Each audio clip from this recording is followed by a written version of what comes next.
This video is brought to you by my new album entitled Dougal's Treats. It's full of hummable melodies, bluesy riffs and the occasional bit of virtuoso flashy stuff as well. If you enjoy bluesy rock guitar with memorable tunes and solos that wail like a banshee, then check out the links in the description. The premium version includes all of the tabs for each tune, videos and jam tracks as well. Thanks for listening. Now on with the show.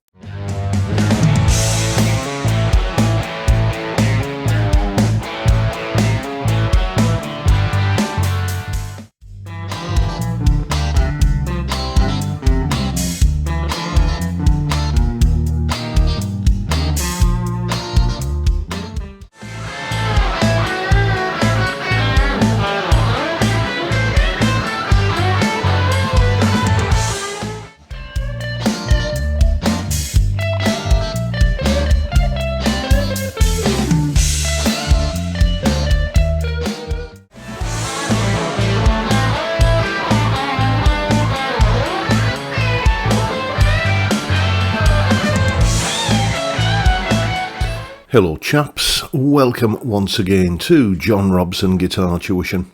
As always, I do hope you're well. Now, usually in these Sunday videos I have a guitar to demonstrate or review, or a pair of guitars to compare with each other, or maybe I'm revisiting a guitar that's been here a while and we're kind of doing a how's it settling in kind of video. Either that or some kind of gear related video where I get the excuse to put together a piece of music and then tab it all out for the Patreon subscribers and all that sort of stuff. And there are a couple of guitars, really nice guitars, winging their way to me at the moment, but they weren't here in time for me to make this particular video. So what I thought I'd do instead was respond to this email that I got from a chap called Derek. Hi John, I always love your Sunday videos, and I like the way you put the demo tunes together. I don't know if you've ever done this, but is there any chance you could show us how you come up with that kind of piece? Many thanks in advance, Derek. And the truth is, yes, I have covered this topic before. I did a series of videos not that long ago where I was illustrating and going through the creative process of putting an album's worth of tunes together. Link in the description, by the way, the new album, Dougal's Treats. But, you know, sometimes the wall can handle a second coat of paint, as it were, and I can approach things from a slightly different angle. So here's a little bit of a run-through of how I put together the typical kind of demo tune that you see me doing on a Sunday. Okay, obviously, as you probably know, if you watch any of my home recording videos, I do everything like this in Reaper. So here's Reaper. And what I want to do, first of all, is insert a drum track. So just right-click, insert virtual instrument on new track, and MT Power Drum Kit. There it is. I don't need to do that. And so we've got the drum track installed now. I always find, if we go to the mixer on this drum plugin, that I prefer to use an external from this plugin compression. So I turn the compression off, and I always find that the snare and the side stick are massively too loud. So I bring those down to about there. And then that's pretty much the drum track setup. I don't need to go into all of the grooves and everything that we've got in here, all the presets, because I have the same demo drums groove that I use for all of these things, and it's just kept in a folder here. And where are we? Yes, you're seeing all my files at the moment, aren't you? Where is it? Where does it say demo drums? It's in here somewhere. I know it is. There it is. Demo drums MIDI file. Just drag and drop that into Reaper. Usually these demo posts are around 120 beats per minute, so I'm not going to mess with that. And there's basically the drum track for the entire demo piece done. I use the same one each week because these pieces of music are rather formulaic. I have to show a clean sound, a dirty sound, an edge of breakup sound, and various other kind of stock sounds. And I've got this little drum composition done, which allows me to fit all of that in.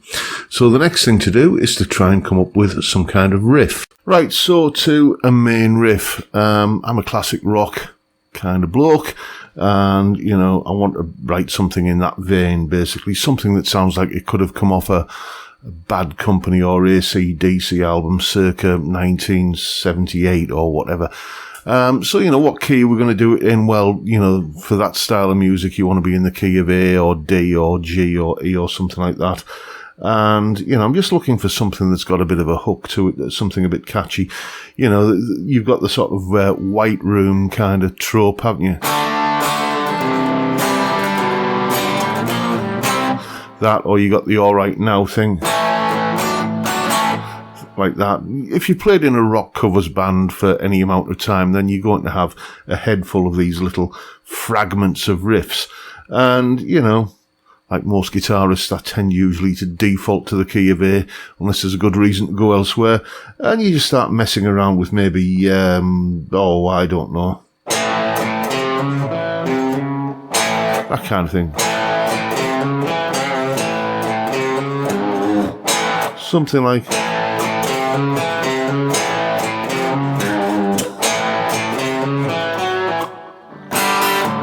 yeah, so...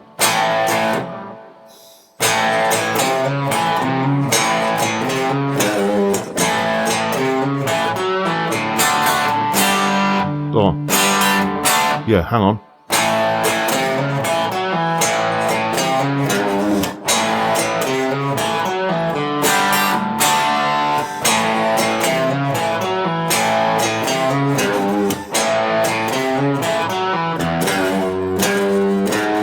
I think we have a riff. Let's try that. Let's see if I can remember that.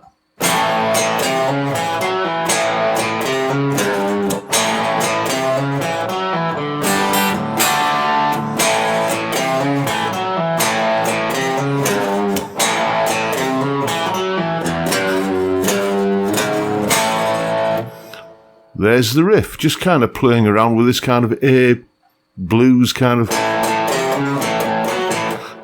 thing like that, and just shifting the timing a little bit, and, you know, putting that all G to D kind of thing in once more.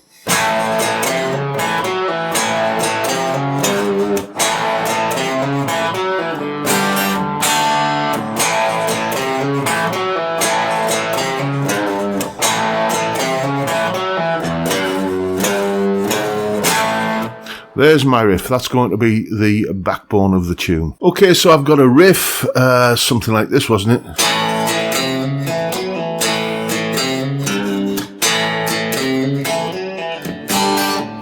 That kind of thing. It's a bluesy animal in the key of A major. So I'm going to come up with a chord sequence now, which is, you know, for the clean guitar part of the tune. And I want some kind of contrast there. If I'm in A major for the main riff, then I want to go somewhere else for the next part of the tune. I like putting key changes in. It just makes the song or the tune or the demo sound that little bit more interesting in my ears.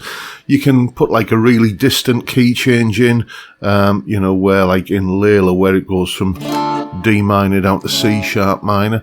I don't quite want something that that obvious and jarring though. What I want to do here is do something subtle. So the key of A and the key of D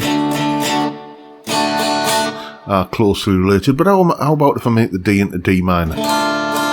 So let's come up with a D minor chord sequence. What I'm going to do here is just fool around with chords that I know are in the orbit of D minor. All of these chords will come from keys which contain D minor. So we could have a D minor, B flat, G minor and C maybe. Yeah, it kind of works. I might end up tarting these up into major sevenths and minor sevenths, but I'm just getting the basic forms of them for now. And then maybe let's go a little bit Phrygian and put an E flat in. Resolve down to B flat. Right, what I'm thinking here now is how do I get back to that main riff in the key of A? So F and G. Okay, so I think I've got something there. D minor, B flat, G minor, C, D minor, E flat, B flat, F and G. So let's try that.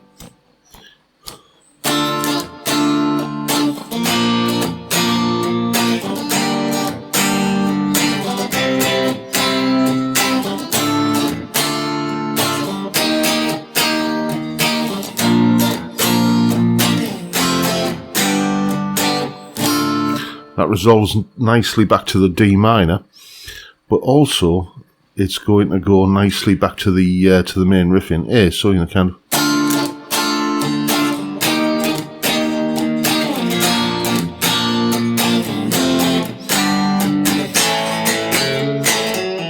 like that. It works. It takes me back into the riff quite nicely as well. So that's the verse chord sequence written. Now all I've got to do is just put a bass line onto it, record those guitar parts, and I'm ready to put some lead on.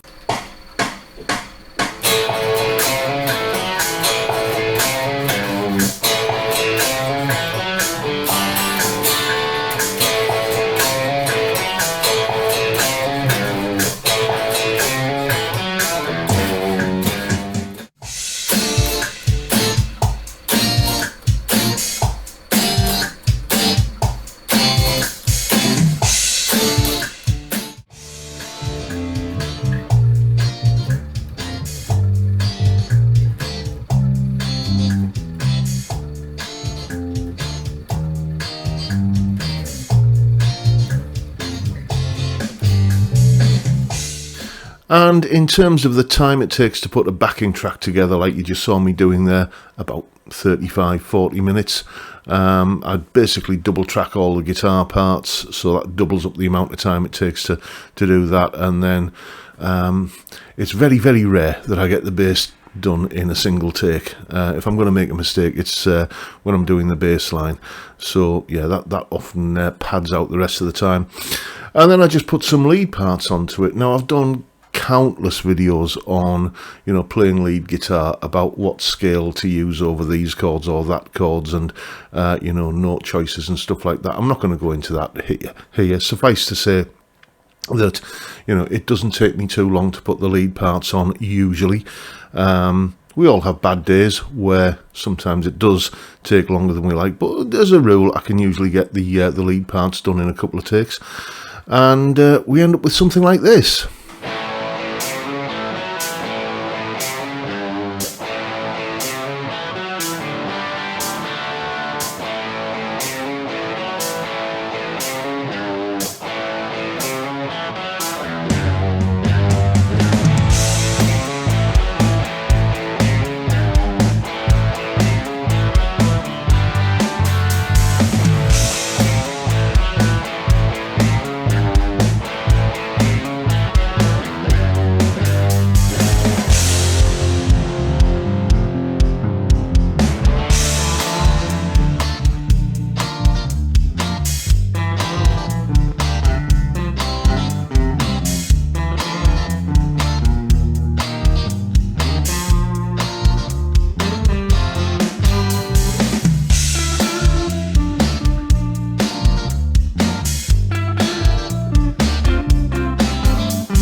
And there it is. That's how I put together one of the typical sort of Sunday demo pieces that you see in this slot on the channel every Sunday.